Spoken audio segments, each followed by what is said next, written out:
سلاوریز بینرین هجا جاره کردن بخیر هاتنا و دکم ده برنامه کنوده جحفت رنگ دوی برنامه ده مجور چند بابت و راپورتین هنری چاندی آماده کرنه جه امریکا حطانی سریکانی.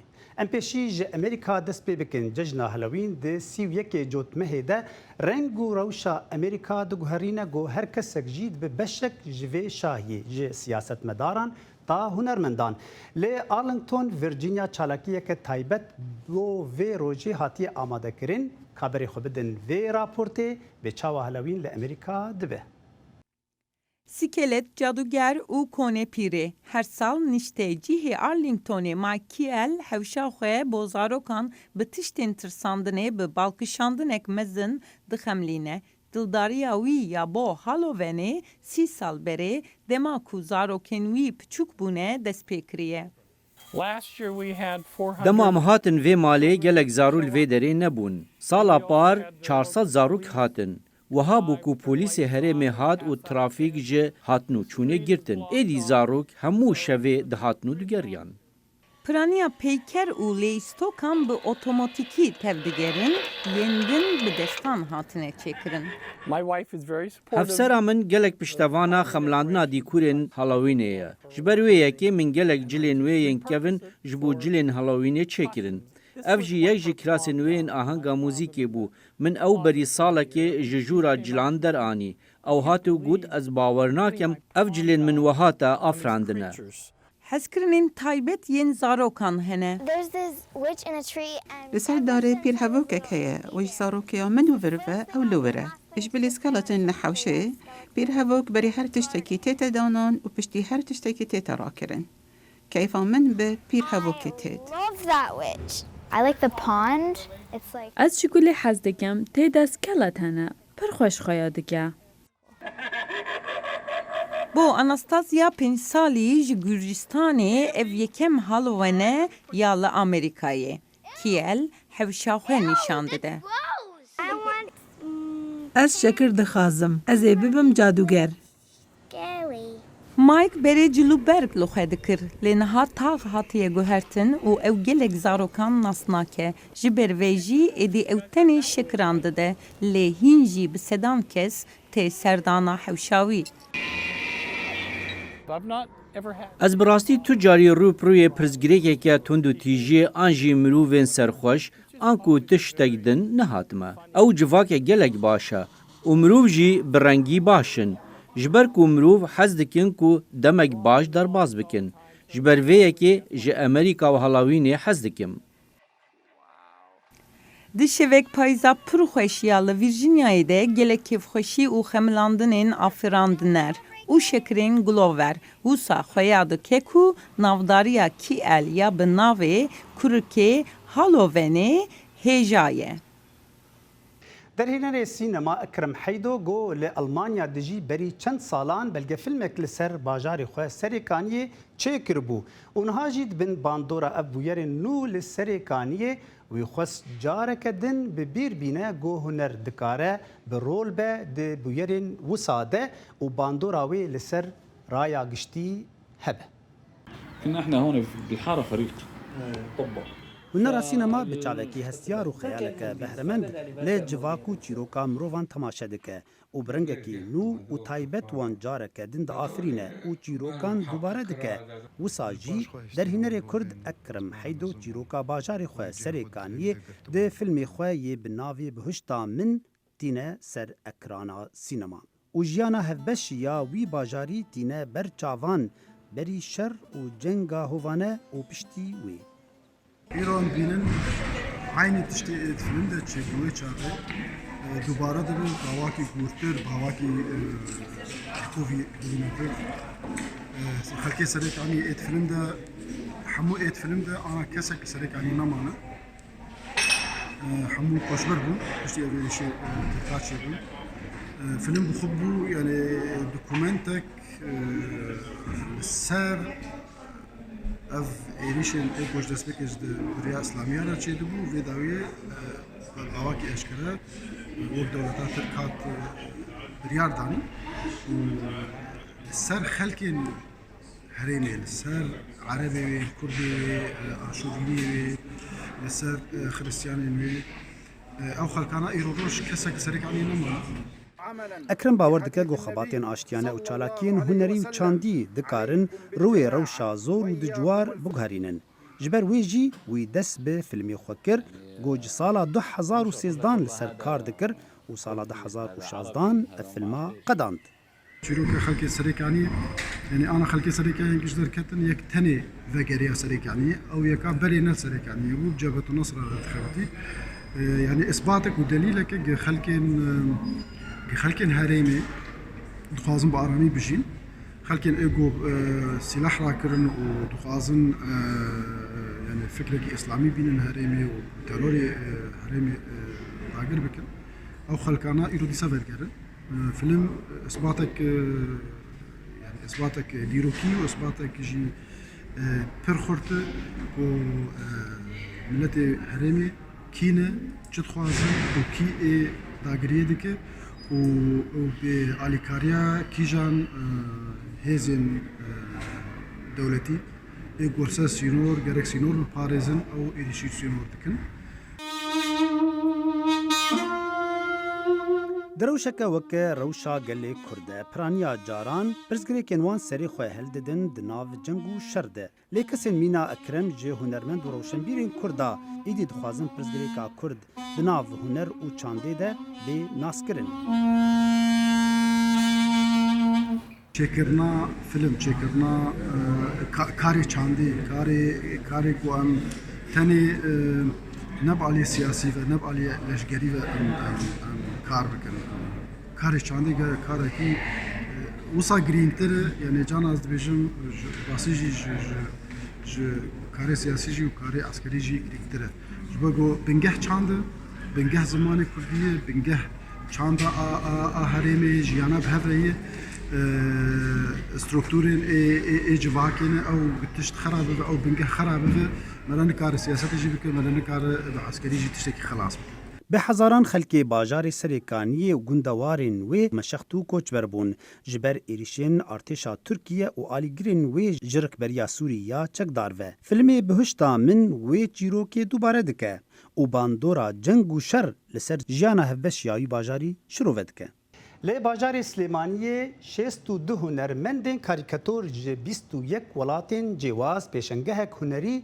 لدار خستن بو پشتوانیا کردین روج آوا بکن و نامه خواه لدیجی شر بگهینن جیهانی ریباز مجید لور آماده بو و جمر اف راپورت آماده کریه لشاری سلێمانی چالاکیەکی هونەری بەڕێوە چوو لە ژێر ناوی هەمومان ڕۆژئاواین بۆ پشتگیری کوردانی سووریا بەرامبەر ئۆپراسیۆنی سەربازی تورکیا بۆ ماوەی 20 ڕۆژە تورکیا هەستاوە بە لەشکرکێشی بۆ سەر کوردەکانی سووریا و ئەمەش کاردانەوەیەکی گەورەی لە جیهان و هەرێمی کوردستاندا بە دوای خۆی داهێنا لێرەدا دایان کاریکاتێر نمایش ئەکرێن بە مەبەستی ئیدانەکردنی ئەم سیاسەتەی سەرۆکۆماری تورکیا ئەردۆگان و کشانەوەی هێزەکانی ئەمریکا لەلایەن سەرۆک ترامپەوە ئیشەکە بەعام بەگشتی 21 وڵاتە لەو 21 وڵاتە 62 کاریکاتێریست بەشداری کردووە توانیمان 84 کاریکاتێریش نمایشکەین و پیشانی خەڵکی بین ئەردۆگان هەمیشە باز لەوە دەکات کە بوون و مانەوەی کیانی کوردی لە باکوور و ڕۆژهەڵاتی سووریا هەڕەشەیە بۆ سەر ئاسایشی ئەوان بەڵام ئەو کاریکاتێرانی لێرە نمایش کراون ئەو وەکو داگیرکەرێک پیشانەدەن بەعام بەگشتی بە شێوەی شێوازی ئەو کارکردنەی کە کراوە لەسەر 2 تا 3 ئایتم کراوە تاوانە ئایتمی یەکەم خودی ئۆردوگان خۆیەتی ئەو زەلامە درڕندێ بابەنە عوسمانیە سەدەی نوێ کە هاتووە کارێکی زۆری لەسەر کراوە و ئایتمی پێشانگەکە سەرۆک ترامپ لە ڕابردوودا ڕایگەیاندووە کە هۆکاری کشانەوەی هێزەکانی ئەمریکا لە سووریا ئەوەیە ئەو چیدی نایەوێت هێزەکانی ئەمریکا لە ڕۆژهەڵاتی ناوەڕاست بمێننەوە بەڵام ئەو کاریکاتێرانی لێرەدا نمایش کران ئەویان بە خیانەت لەگەلی کورد تۆمەتبار کرد ئایتمی دووەممان کاریکتەری ترامپە ترامپیش بەو شێوەیە زیاتر ئێمە 5 کاریکاتێریستی ئەبریشی بەشدار بوونە هەموو کارەکانی ئەوان لەسەر ترامپ خۆیەتی کە نمای ئەوەکەن ئەوە پیشانێن کە کوردی بەرراوە و کوردی فرۆشتووە و با بڵێن سووریای بەگشتی پێشوەک و دیاری پێشکەشکۆ بە پۆتین لە نێو کوردان و هەموو جیهاندا هاوسۆزیەکی بەهێز بۆ کوردانی سووریا دروست بووە و لە کاریکاتێرەکانی ئەم پێشەنگایەوە بەڕوونی هەستی پێدەکرا ئەوەی سێمیش بە شێوەیەکی گشتیە بە شێوەیەکی ئامە باس لە بەرخودانی ڕۆژئاواکە لە شارڤانانمان لە کەسوکارمان لەوێ و بەشێکی کەمیشی زیاتر ئەوە بەدیەکرێت کە زیاتر باس لە نەهامەتی جەنگەکات لەبەرەوەی نەهامەتی جەنگ تۆ تا باسیکەی کەمە بەڵام وەکو شیکردنەوەی بابەتەکە وەکو شیکردنەوەی ئەو کارەسەردەی کە ڕووی داوە زیاتر لە خودی ئۆردوگان و ترەمپ و هەروەها شێوازی داگیرتنەکە بە شێوەیەکی جوان باسکرەوە. لەگەڵ بەردەوامبوونی جەنگ و ئۆپراسیۆنە سەربازیەکەی تورکیا بۆ سەرباکوور و ڕۆژهەڵاتی سووریا ناڕەزاییەکان لە شاری سلێمانی بەردەوامن و خۆیان لە چەندین فۆرمی جیاوازدا بیننەوە. ڕێباز مەجید دەنگی ئەمریکا سلێمانی. موزیک جنê Iraqiyê Xristiyan İsam Filêfil lê bajarê Musilê dukanek ya firotina amîrên muzîkê vekiriye. Ew dixwaze bi muzîka xwe rûyê jiyanê xweştir bike. Tevî di ciwariya jiyanê li wî bajarî ew hîna jî bihêviye. Kawa Umer serdana wî kir û raportek di derbarê İsam û muzîka wî de amade kiriye.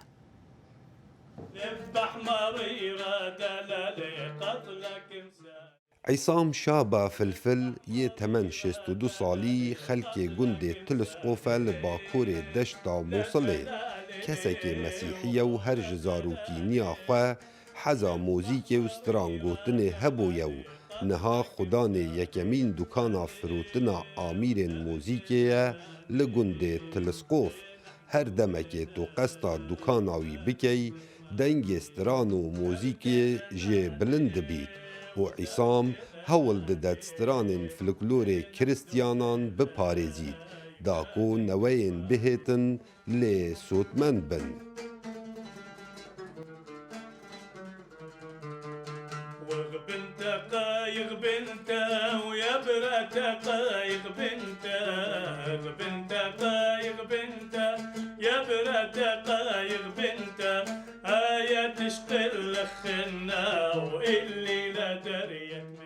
الطفولة أهوى هذه المهنة. هرج زاروکینیا خو من حزا ابي آرزوی هبو باب من خودش رازی استراند گوتن لو ما من اف هنره جوی ورگرتیه. ج زاروکینیا خو من حزا موزیک هيا من آمری الموزیک بدستن خود درست کرن وکو رباب تنبلگ بله باب من دگوت من خوندن خو تمام که دو دا بردام بل سروی کاری.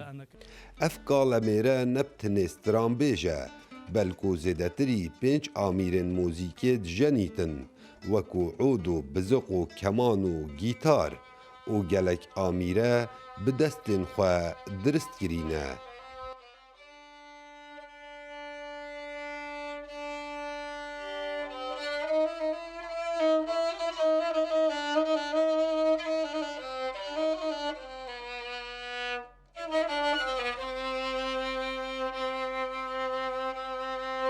في الحقيقة أنا أساساً بالأساس براسي من هرج بولاسي نافندي آمري جيتار جني هرج سالو حفتوي كان حفتو دوان من آمري جيتار جني أو جيتارا من بدست خود درست کرد نوكو جيتارا كار خستي بو هر وسا وكو هند زانن أم لگونداينه لوی سردمی اف پیشکفتنه نبو حتی تلویزیون نبو اف جا من خیال خدا گیتار درست کرد پشتی از چما کلیج هنری لسال 76 ویری وسا کت سری من دا از ویری گلک آمرین موزیکی ببم زیدتری 45 ساله عیسام شابا فلفل کار هنری دایو در چوی کلیجا هنرین جوانه لبغداو بجداری د چندین مهرجان نیف دولتی دا اکریه لسر آست عراقی گلکی برنیاسا و راگر پیمانگه ها هنرین جوان بو لباجار موصله بله کمترج دو مهامایه و بیت خانه نشین کرن لو ما دگوت از ده اوی تمن مایی ترخان کم بو کم کرنا آواز و ستران فلکلور عراقی بگشتی و یه مسیحیان بتایبتی. کاو عمر دنگ امریکا دشتا موصل.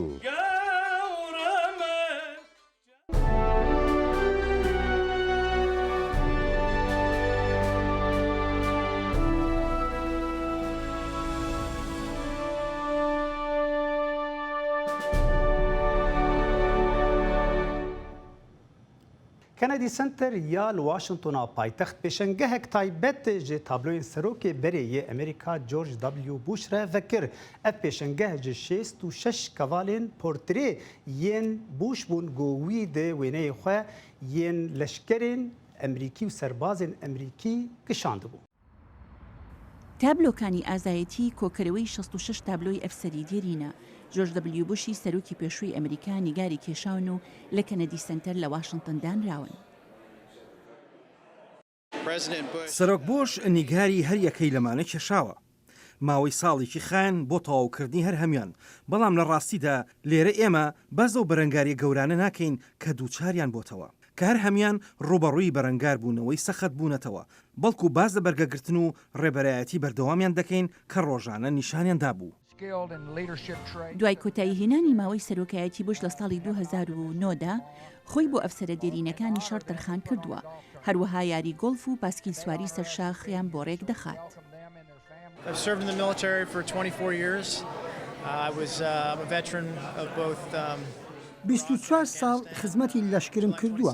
ئەفسەرێکی دێرینم بەشداریم کردووە لە عێراق و ئەفغانستان. لە 27 تەموزی ساڵی 2010دا زۆر بە سەختی لە عێراق بریندار بووم و قاچی ڕاستم لەدەستدا. دەرفەتم بۆ هەڵکەوت لە ڕێی ئەو ئەزمونەوە کە لە دوو بۆنەی سەرۆک بوش بۆ پاسکی سواری سەرشاخ بەشدار بم، لە ڕێی ئەوانەوە سەرۆکم ناسی و ئەم تابلۆیەی لێکەوتەوە.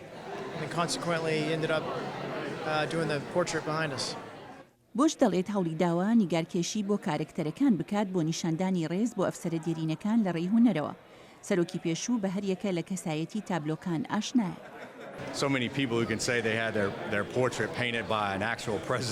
زۆربەی کەس دەتوانن بڵێن سەرۆکی ڕاستەقینەی ئەمریکا تابلۆی بۆ کردوون. ئەمە خزمەتی من نیشان دەدات. مەبەستم 40 ساڵی خزمەتمە و ئێستا کە لەگەڵ ئەو کەسانەدا مایەی شانازیە تابلۆمان هەبێت. برایان فلۆم بەهۆی هێرشێکی موشکی لە عێراق لە ساڵی 2010دا بریندار بوو. هەرچەندێکە زوو چاک بووە، بەڵام چەندەها ساڵی خایەن تا بەسەر زامەکانی دەرونی دازاڵ بێت. وەک چارەسەریش فلۆم لە پاسکیل سواری سەرشاخ بەشدار بوو. ساڵێکیان خۆم بۆ پاسکیل سواری سەرشاخ لەگەڵ سەرۆک بۆش تۆمار کرد و هەڵیان بژاردم. چەند ساڵێک بەشدار بووم وە زیاتر لەگەڵ دەستگای بۆش. ئەوە تا لێرەم و سەرۆک بۆش تابلۆیەکی بۆ کێشاوم. کریستۆفەر چۆرنەریش دەڵێت بۆنەکانی سەرۆک جۆرج دەبلیو بۆش هانی داوە ئەزمموی لەشکری خۆی بگێڕێتەوە. دوو تابلۆی بۆ کێشاوم، یەکێکیان ئەوەی لە خوارەوە دانراوە ڕوخسارەکی تاریک دەموچاوم زیاتر لە مردوویەک لە ناخدا دەکات، بەڵام لەم یەکەی لە پشتمەوەیە دروست خۆمە، نامەوێت هەرگیز ببمەوە بەو کەسەی لە خوارەوە دانراوە. تابلۆکانی سەرۆکی پێشوو هەروەها بابەتی پەرتووکێکە بە ناوی تابلۆکانی ئازایەتی ڕێزلێنانی کۆمانداری باڵا بۆ جەنگاوەرانی ئەمریکا. لەو پەرتوکەدا لە پاڵهەریەکە لە تابلۆکان چیرۆکی سەرۆکی پێشووی تێدایە لەبارەی ئەو ئەفسەرە دێرینە. داهاتی فرۆشتنی پەرتوکەکانیش دەچێت بۆ دەستپێشخەری خزمەتی لەشکری کە دەستگایەکی بوشە کارە ئاسانی دەکات بۆ گەڕانەوەی ئەفسەرە دێرینەکانی لەشکری بەرەو ژیانی سیڤیلیان. لێ مۆزەخانە دیرۆکە جواکی لە نیویۆرکی پێشەنگەهێک ji berhemên hunermend Paul Revere bû gosed û çil berhemên wî li wê de hatin pêşandan. Pêşengeh bala mêvana kişand got ew beşeke ji dîroka hunera Amerîka. Mûze û pirtûxaneya civata dîrokê ya Nîvyokê pêşangehek vekir ku qala têkoşîna şoreşgera Amerîkayiyan dike ku li hember Brîtanyayê hatiye kirin. Di pêşangehê de ku navê Beyond Midnight ango jî nîvê şevê wêdatir lê hatiye kirin berhemên senatkarê navdar Paul Revere ku bi nastameya xwe ya welatperver, zîvker û heqaq tê naskirin hatin nîşandan. Pêşengeha Beyond Midnight tevahiya berhemên Paul Revere pêşkeş dike. Li gor Amerîkiyan Revere di mîtolojî û şoreşa Amerîkayê de swarekî şevê û nivîskarekî bi nav û denge. Lê ji ber ku hunerên Revere ji wî jî wêdatir e, navê pêşengehê jî ji nîvê şevê wêdatir e. Pêşangeh bal dikişine ser wê tevkariya ku Paul Revere gihandiye şoreşa Amerîkayê. Ev pêşangeh teqes pêşangeheke dîrokî ye. Lêbelê hûn ê bibînin ku hunera Paul Revere û şoreşa Amerîkayê çava ketine nava hev. Paul Revere wê demê de di nav wan mirovan da ku xwedî baveriyên cihê yên olî û ramanên siyasî têkiliyek datîne û şoreşê ra xizmet dike. Di pêşangehê de ku zêdetir ji 140 berhem tên nîşandan qala salên 1700 û 1800 têkirin ku jiyana civakî, aborî, hunerî û polîtîka Amerîkayê di nav peywendiyeke bihêz de ye. Hin berhemên vê pêşengehê wê bo mêvanên me gelek sürprîz bibin. Qavanozekî çayê ku ji partiyekî çayê û zengilek ku Revere di vê demê da çêkiriye heye. دوی پیشنگاهی دا جبو که هم ببینن که کارگاه پاور ریور ده سال 1700 دا چاوا بو کارگاهی که چیکری جی هیه. شیمیت گوت کو پیشنگاه جکالو پیران حتی جوان و زاروکان جه هر کسی را خطاب دکه و حتی که 12 قانون دویم 2020 وکری به. سینان تونچتمیر، دنگ امریکا، نیویورک.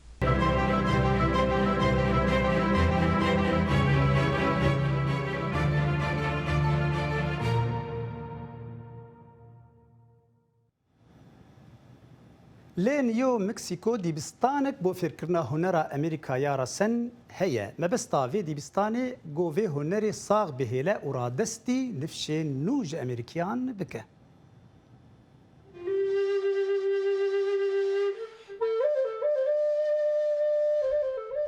پیمانگاه هنرین امریکیان رسن لباجر سنتافه لنیو مکسیکو دیار دکه لبرانبر دیمنک بیابانی جوان لباشور روش آوای امریکا. برفرهی عردوه 56 هکتارن.